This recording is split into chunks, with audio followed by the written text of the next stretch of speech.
AP తెలంగాణలో వినాయక చవితి వేడుకలు ఘనంగా జరుగుతున్నాయి. ఇటు ఖైరతాబాద్ అటు కాణిపాకం వరసిద్ధి వినాయక ఆలయం ఎటు చూసినా కూడా వినాయక చవితి సందడే కనిపిస్తోంది. భక్తుల కోలాహలం కనిపిస్తోంది. వాడవాడల వీధి వీధిన కూడా గణేశుడి మంటపాలు కొలువు తీరాయి. వినాయక చవితి శోభ కనిపిస్తోంది. ఖైరతాబాద్ లోని వినాయకుడి విగ్రహాన్ని మనం టీవీ9 స్క్రీన్ మీద చూస్తున్నాము. ఖైరతాబాద్ లో ఎలాంటి సందడి కనిపిస్తోంది, అలానే కాణిపాకం వద్ద భక్తుల కోలాహలం ఏ విధంగా ఉంది వివరించడానికి మా ప్రతినిధులు కూడా లైవ్ లో సిద్ధంగా ఉన్నారు. ఖైరతాబాద్ వినాయకుడు ప్రతిసారి కూడా ప్రత్యేకం. మరి ఈసారి ఆయన ఏ విధంగా దర్శనమిస్తున్నారు, ఎంతమంది భక్తులు ఈసారి దర్శించుకునే అవకాశం ఉంది వివరించడానికి మా ప్రతినిధి జ్యోతి లైవ్ లో సిద్ధంగా ఉన్నారు. కాణిపాకం నుంచి మా ప్రతినిధి రాజు సిద్ధంగా ఉన్నారు. ముందుగా ఖైరతాబాద్ వినాయకుడి దగ్గరికి వెళ్దాం. జ్యోతి, ప్రతిసారి కూడా హైదరాబాద్ లో వినాయక చవితి అనగానే ఖైరతాబాద్ వినాయకుడే గుర్తొస్తుంటారు. సో మీరు అక్కడే ఉన్నారు కాబట్టి ఎలా అనిపిస్తోంది? వినాయక చవితి సందడి కనిపిస్తోందా? భక్తులు ఏమంటున్నారు?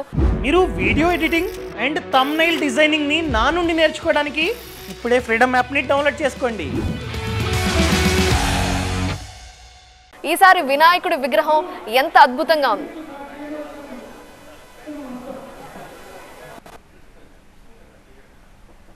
గణపతి బప్ప మౌర్య. ఖైరతాబాద్ అనగానే ఖచ్చితంగా మహాగణపతి గుర్తొస్తారు. ఊరు వాడ పల్లె అంతా కూడా ప్రతి గల్లీలో కూడా బొజ్జగైన పల్లె దర్శిస్తున్నటువంటి పరిస్థితి కనిపిస్తూ ఉంది. ప్రస్తుతం మనం ఖైరతాబాద్ ఉన్నటువంటి శ్రీ సప్తముఖ మహాగణపతిని మనం ప్రస్తుతం చూస్తూ ఉన్నాము.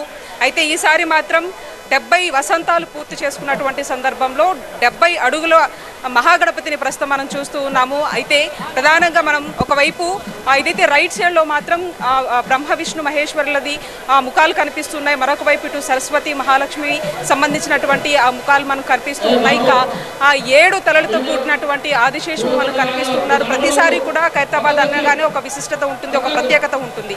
ఈ నేపథ్యంలో ఈసారి కూడా 70 వసంతాలు పూర్తి చేసుకున్నటువంటి తరుణంలో మహాగణపతిని మనం ప్రస్తుతం చూస్తూ ఉన్నాము. భక్తులు కూడా భారీ సంఖ్యలో వచ్చి స్వామివారిని దర్శించుకుంటూ ఉన్నారు. తీరొక్క రకాలతో కూడా నగరంలోని ప్రతి గల్లీలో కూడా బొజ్జగణపతులు దర్శనిస్తున్నటువంటి పరిస్థితి ఇక మనం చూస్తున్నాం. ఒకవైపు శివపార్వతుల కళ్యాణం కనిపిస్తూ ఉండగా మరొక వైపు శ్రీనివాసుల కళ్యాణం కూడా ఇక్కడ ఆ విగ్రహాలను ఇక్కడ ప్రతిష్టాపించడం జరిగింది. మరొకవైపు మరి ఆకర్షణగా కూడా అయోధ్యకు సంబంధించినటువంటి బాలరాముడి విగ్రహం ఇక్కడ కనిపిస్తోంది.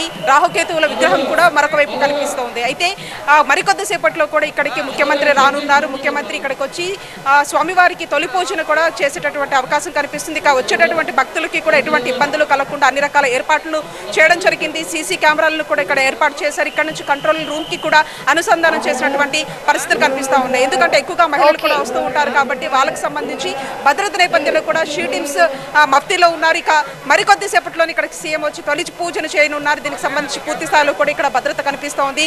ఓవరాల్ గా కూడా ఖైరతాబాద్ మహాగణపతికి సంబంధించి దర్శించుకునేందుకు భక్తులు బారులు తిరుగుతున్నటువంటి పరిస్థితులు ఇక్కడ కనిపిస్తూ ఉన్నాయి. Right Jyothi, thank you.